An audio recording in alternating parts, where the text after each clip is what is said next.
1959년 7월 10일 밤의 일이었다. 남자는 도쿄에서 회의를 마치고 오후 11시 반경 요코하마 국전 사쿠라기초 역에 도착했다. 밤늦게 택시도 잡히지 않았기 때문에 더 이상 사람의 왕래도 없어진 도로를 집까지 걷기로 했다. 도시의 교차로를 왼쪽으로 돌아 잠시 걸어가던 중 전방에서 차가 달려와서 헤드라이트의 이쪽으로 다가오는 세 여성의 실루엣이 떠올랐다. 엇갈리는 때에 가장 왼쪽에 있던 여성의 얼굴이 시야에 들어왔다. 그러자 그 여자가 남자를 향해 묘한 미소를 지은 듯했다. 불과 10걸음 정도 지났을 때 어딘지 모르게 뒤돌아보니 이미 3명이 모습은 없었다. 엇갈린 위치는 직선도로로 옆에 나 있는 골목도 없다. 이상하게 생각하면서 남자가 문득 하늘을 올려다보니 거기에는 축구공 정도의 크기로 보이는 UFO가 떠있어 요코하마 쇼치쿠의 지붕을 오른쪽에서 왼쪽으로 유유히 가로질러 갔다.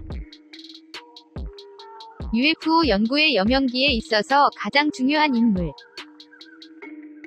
남자의 이름은 마츠무라. 일본의 UFO 연구단체인 우주우호협회 CBA의 공동 설립자 중 한 명이다.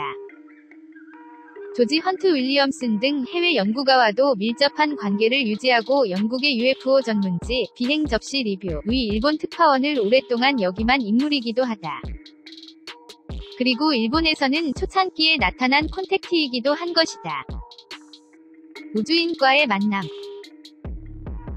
이미 1958년 6월 17일에는 전조가 있었다. 이때 마츠무라는 역시 사쿠라기 초역에 있으며 도쿄로 가기 위해 개차를 들어간 무렵이었다. 그날은 역분해에 물뿌리기를 하고 있었다. 그래서 물뿌리기 장소에 발을 디딘 누군가의 발자국이 그 앞에 선명하게 남아있었다. 마츠무라는 그 발자취를 본 기억이 있었다. 무려 아담스키가 만났다는 금성인이 사막에 남긴 발자국과 흡사했던 것이다. 아담스키의 외계인 조우 스토리에 부정적이었던 마츠무라는 충격에 시달리는 듯 하면서도 그 발자국의 주인을 따라갔다. 그러나 그 사람은 한 발 차이로 출발한 기차를 타고 가버렸다. 본격적인 컨택트는 서두 부분의 사건의 일주일 후 7월 17일에 시작했다. 저녁 7시 경 사쿠라기 초역에 도착한 마츠무라는 때마침 소나기 속에서 전차를 타려고 서류 봉투를 머리에 가리고 정류장까지 달렸다.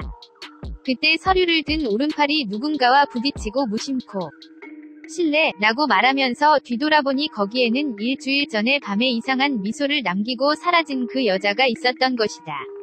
두 사람은 근처 다방에 들어갔다.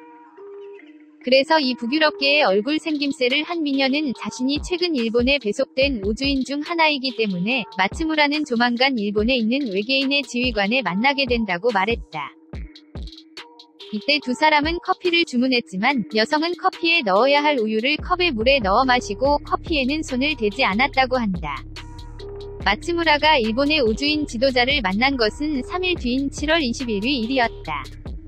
회의로 향하는 마츠무라가 시부야의 도겐자카를 걷고 있는데 누군가 어깨를 두드렸다. 뒤돌아보니 외국인 남성이 서 있었다. 어째서인지 한 번 보고 외계인이라고 이해할 수 있었다.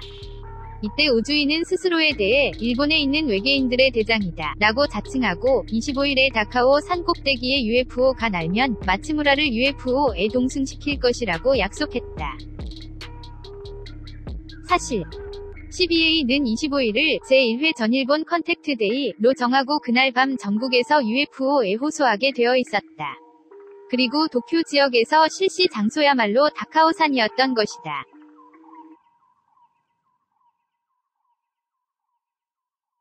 시청해주셔서 고맙습니다. 좋아요를 눌러주세요. 반드시 채널을 등록하시고 알림을 켜주세요.